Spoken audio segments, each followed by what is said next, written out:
Boa noite a todos.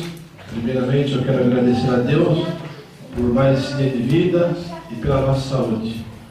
Senhor presidente, mesa diretora, meus colegas vereadores, aos internautas, aos ouvintes da Rádio Cidade 87,9, ao Guto do Jornal Agora é Sério, André Folha BR, minha mãe, minha irmã que sempre me acompanha, o Paraíba, que é o nosso líder dos funcionários da Prefeitura, a minha esposa que nos acompanha lá pela internet, aos assessores da casa, Dona Val, pessoal do Barnabés, sejam bem-vindos.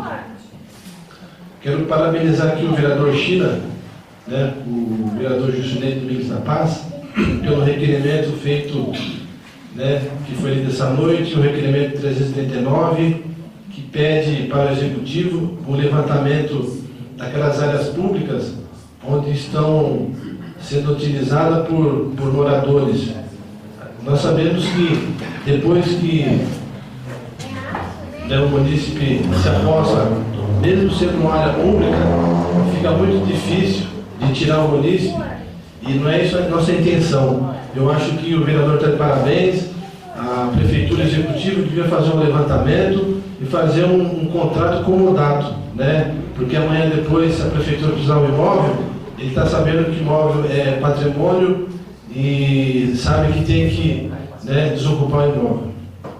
Quero falar aqui também da indicação 284/2013, que fiz ao Executivo, pedindo, né, a viabilidade, as possibilidades de fazer um levantamento de todos os imóveis que a gente tem no município, né, aquelas áreas que possuem matrícula, que inclusive, além da matrícula, tem que se fazer uma retificação imobiliária, né, e aquelas que não têm a matrícula, que se faça aí uma ação de uso capião. A gente tem hoje um corpo jurídico que tem capacidade para fazer essa ação de uso capião, porque quando o legislativo ou o executivo precisa do imóvel, aí tem que ficar naquela correria de fazer uma retificação, de procurar uma área que seja registrada, né, para a gente não perder aquelas emendas que os deputados, né, que eles encaminham para nós aqui.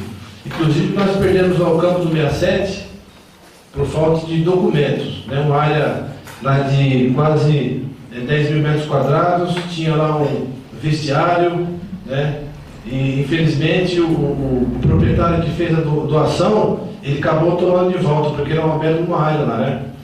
Perdemos também a Escola dos Rosa, que foi vendida. Agora, por pouco tempo, foi vendida a escola do Marcos Belchor. No Xangri-Lá, existe um campo de futebol que foi construído em cima da área da Prefeitura, que está o André, que foi vizinho lá, né, e conhece, né, essa área. Tem também proprietários que construíram em cima da área da Prefeitura. Eu, como fiscal na época, fiz meu papel de notificar e encaminhar o jurídico, mas infelizmente não tivemos sucesso, né? Então esperamos que hoje, com esse corpo de jurídico, né, que também se cria lá na Prefeitura, um departamento de patrimônios imóveis. Eu acho que a Prefeitura tem muitos imóveis, né, para ser utilizado pelo bem da população. Eu tive a semana passada com o presidente, o Pedro, de Miracatu, uma reunião, né, a respeito do programa do governo federal, que é a habitação rural. Aqui está a foto, né, que eles encaminharam para nós, que também já foi encaminhado para o prefeito, lá para o executivo, né, que é moradia rural, são 50 unidades dessas daqui para cada 24 mil metros quadrados. Né? A gente não precisa ter a matrícula não, só basta ter o levantamento topográfico, e esse programa é só até o dia 15 de outubro. Tá certo que nós vamos esbarrar na legislação ambiental, mas eu acho que não custa nada a gente fazer o levantamento topográfico, né, e encaminhar, né, a documentação para a gente ver se consegue também essas unidades. Não tem quantidade não, pode ser 400, 500, 1000, 12.000 unidades. né? É para aqueles moradores rurais. Quero falar aqui também, ontem, dia 1º, né, de outubro, eu simplesmente, né, eu tive uma vontade de assistir uma aula lá na escola do Juquitibão, Oredo Rodrigues da Cruz. Então eu fui assistir uma aula justamente na sala que meu filho estuda.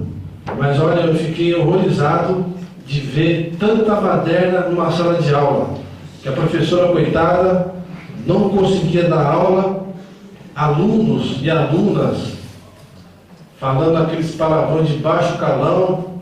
Olha, eu fiquei horrorizado, né?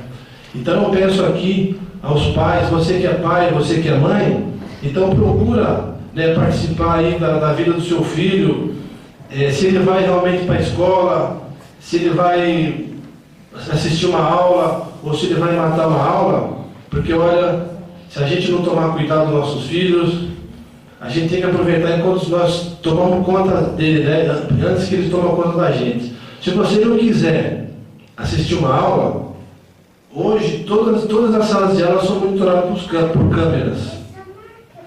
Vá pelo menos uma aula, assistir lá uma aula do seu filho, assistindo no vídeo, para você ver o que o seu filho está fazendo. Hoje a gente vê aí professores, né, com síndrome do pânico, que mal pode entrar numa sala de aula. Por quê? Porque o seu filho, o meu filho, nós temos uma parcela de culpa. Por quê? A gente não acompanha a vida, né, a vida do nosso filho na escola. Eu acho que é muito importante, ficar a dica, você que é pai, você que é mãe, eu sou pai e sou avô também. O que eu não quero para o meu filho, também não quero para o filho de ninguém também. Olha, assista uma aula lá, assista uma aula no vídeo, lá na câmera de monitoramento, lá que você vai ver o que o seu filho está fazendo na sala de aula. O seu filho, a sua filha, né?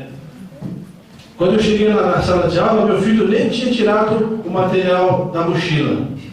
Aí quando ele viu, ele tomou um susto, né? Tomou um susto. E vou fazer assim, sempre vou lá fazer uma surpresa para ele. Tanto na sala dele, como nas outras salas também vou assistir aula. E gostaria também que, fica aqui a dica, você que é pai, você que é mãe, procura a participar aí da vida do seu filho na escola. Essas são minhas palavras. Agradeço pela presença de todos. O meu muito obrigado e fique com Deus.